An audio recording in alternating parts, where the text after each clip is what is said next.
भारतीय वज़ीर-ए-आज़म नरेंद्र मोदी का इसराइल की हिमायत का ऐलान हो या फिर इंडिया से फ़लस्तीन मुखालिफ मिस इन्फॉर्मेशन कैंपेन्स की सोशल मीडिया पर भरमार। आखिर ऐसा क्या हुआ कि भारत, जो कि फ़लस्तीनी रियासत को मानने वाला सबसे पहला गैर अरब मुल्क था, अब बज़ाहिर इसराइल की तरफदारी करता हुआ नजर आ रहा है। इंडियन रियासत की बुनियाद रखने में अहम किरदार अदा करने वाले जवाहरलाल नेहरू हों या महात्मा गांधी, दोनों ही फ़लस्तीनी रियासत के अंदर इसराइल के क़याम के खिलाफ थे। इंडिया उन ममालिक में से एक था जिसने 1947 में अक़वाम मुत्तहिदा में फ़लस्तीनी रियासत के साथ इसराइली रियासत के बरतानवी मंसूबे की मुखालिफत की थी। भारत ने 1950 में इसराइल को बतौर रियासत तो तस्लीम कर लिया था, मगर दोनों ममालिक के दरमियान सिफारती ताल्लुकात की मुकम्मल बहाली 1992 तक ही मुमकिन हो सकी। इसके बावजूद अब तक भारतीय हुकूमत एक आज़ाद फ़लस्तीनी रियासत और उनके हक़ खुद इरादियत की हर फोरम पर हिमायत करती रही है। फिर चाहे 1974 में PLO को फ़लस्तीनी अवाम की नुमाइंदा जमात तस्लीम करने की बात हो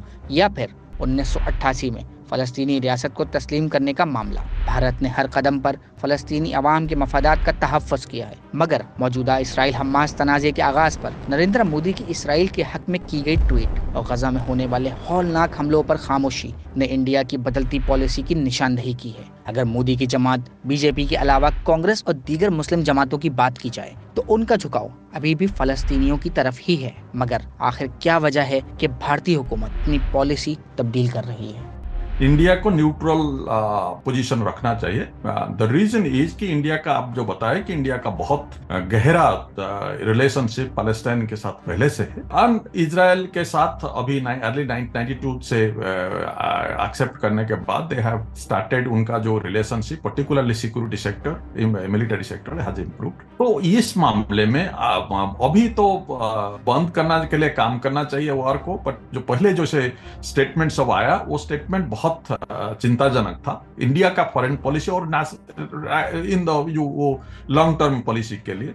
बट आई थिंक अभी कुछ 2-3 दिन पहले उनका जो ऑफिशियल पॉलिसी है वो चेंज की है, थोड़ा सा try to balance it. The reason there are different reasons. Reason is कि ये जितना दिन लंबा वार चलेगा इतना दिन इंडिया का सिचुएशन बहुत खराब होने वाला है। बिकॉज ये मैं वही चीज भी यूक्रेन वॉर के बारे में बोला था, क्योंकि ये जब चीज कॉन्फ्लिक्ट चलेगा तो इंडिया को पोजीशन लेना पड़ेगा सब टाइम में ऐसे ऐसे करके, जैसे जो कि इंडियन नेशनल इंटरेस्ट के लिए अच्छा नहीं है। दूसरा चीज है कि ये वॉर चलने के बाद भी ऑयल प्राइसेस बहुत बढ़ेगा एंड ऑयल प्राइसेस के लिए इंडिया का ऑलरेडी प्रॉब्लम है उसी इकोनॉमी के चक्कर।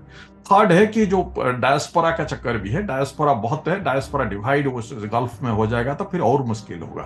तो ये सब चीज है। बिसाइड्स इंडिया जो अपना न्यूट्रलिटी मेंटेन करना चाहिए और I think they have started going towards taking a balanced approach.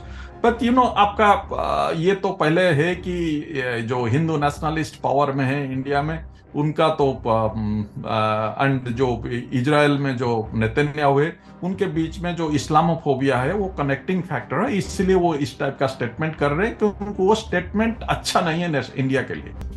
मज़ीद न्यूज़ अपडेट्स और डिजिटल स्टोरीज के लिए सब्सक्राइब करें डॉन न्यूज़ पाकिस्तान।